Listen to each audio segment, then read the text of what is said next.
কাশ্মীৰৰ পেহেলগামত পাকিস্তানী সন্ত্ৰাসবাদীৰ আক্ৰমণে গোটেই বিশ্ব কঁপাই গৈছে।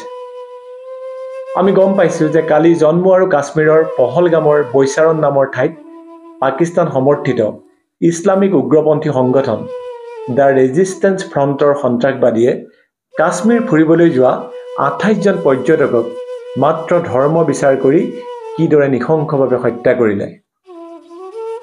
1947, 1965, 1971 আৰু 1999 চনৰ শেষৰ ফালে ভাৰতীয় সেনাই পাকিস্তানী সেনাক জুলুকে জুলুকে পানী খুৱাই অস্ত্ৰ ত্যাগ কৰি আত্মসমৰ্পণ কৰিবলৈ বাধ্য কৰাই পৰাস্ত কৰাৰ পাছত 1999 চনৰ পাছৰ পৰা পাকিস্তানী সেনাৰ সাহস হোৱা নাছিল আৰু ভাৰতৰ ফালে ঘূৰি চাবলৈ। ভাৰতীয় সেনাক পৰাস্ত কৰি আজাদ কাশ্মীৰ লোৱা পাকিস্তানৰ সপোন হৈ থাকিব, সেই কথা বুজি পালে পাকিস্তানী সেনাই সন্মুখৰ যুদ্ধত থিয় হ'বলৈ সাহস নথকা পাকিস্তানী সেনাই তাৰ পাছত সৃষ্টি কৰিলে তেওঁলোকৰ সমৰ্থনত থকা কিছুমান সন্ত্ৰাসবাদী সংগঠন, যাৰ নামবোৰ হৈছে লস্কৰ-ই-তৈবা, জইচ-ই-মহম্মদ, আল-কায়দা, হৰকতুল জিহাদ আল-ইছলামী আৰু হৰকতুল মুজাহিদিন আদি। পাকিস্তানী সেনাই নোৱাৰা কামবোৰ এতিয়া মনে মনে এই সন্ত্ৰাসবাদী সংগঠনবোৰক কৰিবলৈ দিয়ে। এই সন্ত্ৰাসবাদী সংগঠনবোৰে ভাৰতত সন্ত্ৰাসবাদী কাৰ্যকলাপ কৰিবলৈ কিছুমান ভাৰতীয় ইছলামী যুৱকক ব্ৰেইন ৱাছ কৰি সৃষ্টি কৰিলে পাকিস্তানী সন্ত্ৰাসবাদী সংগঠন সমৰ্থিত ভাৰতীয় সন্ত্ৰাসবাদী সংগঠন Indian Mujahideen, the registration front, দুখ তাৰণী মিল্লাত, ভাৰতীয় ছাত্ৰ ইছলামিক আন্দোলন আৰু আল বদৰ আদি।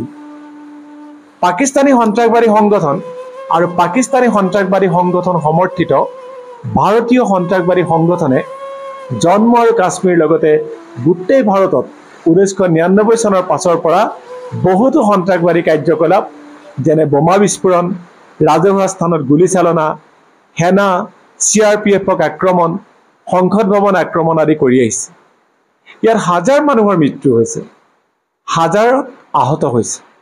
তলত 1999 চনৰ পাছত কালি হোৱা আৰু 19টা, মুঠতে 20টা এনে ডাঙৰ আক্ৰমণৰ তালিকা আপোনালোকে চালেই গম পাব। 1. 2001 চনৰ 1 অক্টোবৰত জম্মু আৰু কাশ্মীৰৰ বিধানসভা ভৱনত জইচ-ই-মহম্মদে কৰা বোমা বিস্ফোৰণ, য'ত 38 জন লোকৰ মৃত্যু হৈছিল আৰু 60 জন আহত হৈছিল।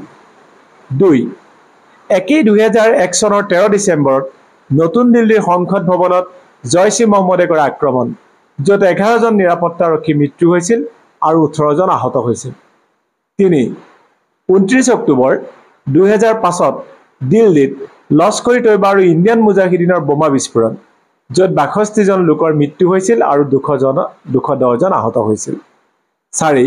25 আগষ্ট 2003ত মুম্বাইৰ গেটৱে অৱ ইণ্ডিয়া আৰু জাভেৰী বজাৰত লস্কৰ-ই-তৈবাৰ সন্ত্ৰাসবাদীয়ে একেলগে কৰা বোমা বিস্ফোৰণ, য'ত 52 জন লোকৰ মৃত্যু হৈছিল আৰু 300 জন আহত হৈছিল। 18 ফেব্ৰুৱাৰী 2007 চনত সমঝোতা এক্সপ্ৰেছত লস্কৰ-ই-তৈবাৰ সন্ত্ৰাসবাদীয়ে কৰা বোমা বিস্ফোৰণ, য'ত 17 জন লোকৰ মৃত্যু হৈছিল আৰু 50 জন আহত হৈছিল। 2007 চনত হায়দৰাবাদত হৰকতুল জিহাদ আল-ইছলামী বাংলাদেশৰ সন্ত্ৰাসবাদীয়ে কৰা বোমা বিস্ফোৰণ, য'ত 42 জন লোকৰ মৃত্যু হৈছিল আৰু 54 জন আহত হৈছিল। 13 মে 2008ত ৰাজস্থানৰ জয়পুৰ চহৰত ইণ্ডিয়ান মুজাহিদিন আৰু হৰকতুল জিহাদ আল-ইছলামী বাংলাদেশৰ সন্ত্ৰাসবাদীয়ে কৰা বোমা বিস্ফোৰণ, য'ত 80 জন লোকৰ মৃত্যু হৈছিল আৰু 216 জন আহত হৈছিল।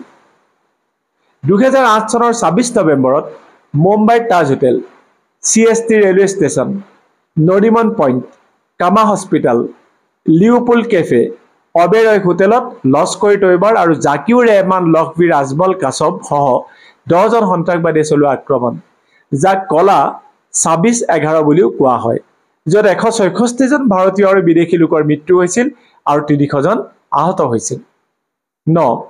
13 ফেব্ৰুৱাৰী 2010ত মহাৰাষ্ট্ৰৰ পুনেত জাৰ্মান বেকাৰীত ইণ্ডিয়ান মুজাহিদিন, লস্কৰ-ই-তৈবা আৰু ভাৰতীয় ছাত্ৰ ইছলামিক মিলি কৰা বোমা বিস্ফোৰণ, য'ত 18 জন লোকৰ মৃত্যু হৈছিল আৰু 54 জন আহত হৈছিল। 2011 চনৰ 13 জুলাইত মুম্বাইৰ অপেৰা হাউচ, দাদৰ জাভেৰী বজাৰত ইণ্ডিয়ান মুজাহিদিনৰ সন্ত্ৰাসবাদীয়ে কৰা বোমা বিস্ফোৰণ, য'ত ২৬ জন লোকৰ মৃত্যু হৈছিল আৰু ১৩০ জন আহত হৈছিল। ৭ ছেপ্টেম্বৰ ২০১১ত দিল্লীৰ দিল্লী উচ্চ ন্যায়ালয়ৰ ৫ নং গেটত হোৱা বোমা বিস্ফোৰণ, য'ত ১৫ জন লোকৰ মৃত্যু হৈছিল আৰু ৭৯ জন আহত হৈছিল।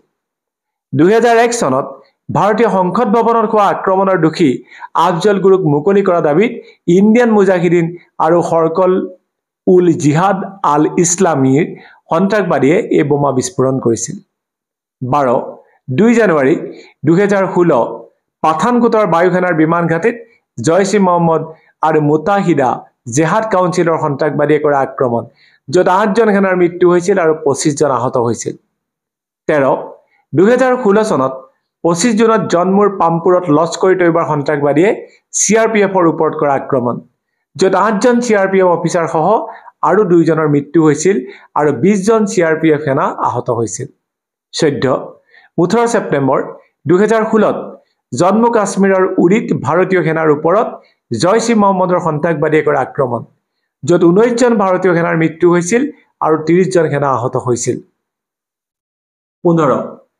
১০ জুলাই ২০১৭ চনত কাশ্মীৰৰ অমৰনাথ মন্দিৰলৈ যোৱা হিন্দু তীৰ্থযাত্ৰীৰ ওপৰত লস্কৰ ই তৈয়বাই কৰা আক্ৰমণ, য'ত ৮ জন হিন্দু তীৰ্থযাত্ৰীৰ মৃত্যু হৈছিল আৰু ১৮ জন আহত হৈছিল। ১৬ ফেব্ৰুৱাৰী ২০১৮ চনত জম্মু চহৰৰ চুনজোৱান সৈনিক ঘাটিত হোৱা আক্ৰমণ, য'ত ১০ জন সৈনিক আৰু অসামৰিক মানুহৰ মৃত্যু হৈছিল আৰু ১১ জন আহত হৈছিল। এই আক্ৰমণ কৰিছিল জইচ ই মহম্মদৰ সন্ত্ৰাসবাদীয়ে। ১৭ ২০১৯ চনৰ ১৪ ফেব্ৰুৱাৰী তাৰিখে জন্মুৰ পুলৱামাত CRPF সৈনিকৰ ওপৰত হোৱা আক্ৰমণ, য'ত ৪০ জন CRPF সৈনিকৰ মৃত্যু হৈছিল আৰু ৩৫ জন আহত হৈছিল। ইয়াৰ আঁৰতো লস্কৰ ই তৈয়বা আৰু জইচ ই মহম্মদ আছিল। ২০ এপ্ৰিল ২০২৩ত জন্মুৰ ৰাজৌৰীত থকা পাহাৰীয়া হিন্দুৰ ওপৰত হোৱা আক্ৰমণ, য'ত ৭ জন ব্যক্তিৰ মৃত্যু হৈছিল আৰু ১২ জন আহত হৈছিল। ইয়াৰ আঁৰতো লস্কৰ ই তৈয়বা আছিল বুলি গম পোৱা গৈছিল। ৯ জুন ২০২৪ত জন্মুৰ ৰেচিত হিন্দু তীৰ্থযাত্ৰীৰ ওপৰত লস্কৰ ই তৈয়বাই কৰা আক্ৰমণ, য'ত ৯ জন হিন্দু তীৰ্থযাত্ৰীৰ মৃত্যু হৈছিল আৰু ৩৩ জন আহত হৈছিল।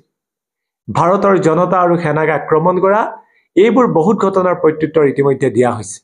আমি আশা কৰিম কালি কাশ্মীৰৰ পহলগামৰ বৈচাৰণত মৃত্যু হোৱা ২৮ জন পৰ্যটকৰ হিচাপ হ'ব লাগে আৰু ইয়াৰো উচিত প্ৰত্যুত্তৰ দিব লাগে। অকল সামাজিক মাধ্যমত আমাক বিচাৰ নালাগে, বিচাৰ এনে হ'ব লাগে যাতে গোটেই বিশ্বই দেখা পায়। এনে এখন দেশৰ লগত আমাৰ বন্ধুত্ব কেতিয়াও হ'ব নোৱাৰে। ভাৰতে চেম্পিয়নছ ট্ৰফি 2025 খেলিবলৈ পাকিস্তান নোযোৱা সিদ্ধান্ত উচিত আছিল। কি বিশ্বাসত পাকিস্তানলৈ যাব? ইয়াত কোনো বুজা পৰাৰ কথা নাহে। মোৰ বোধেৰে কোনো পাকিস্তানীকো কোনো কাৰণত ভাৰতত সোমাবলৈ দিব নালাগে।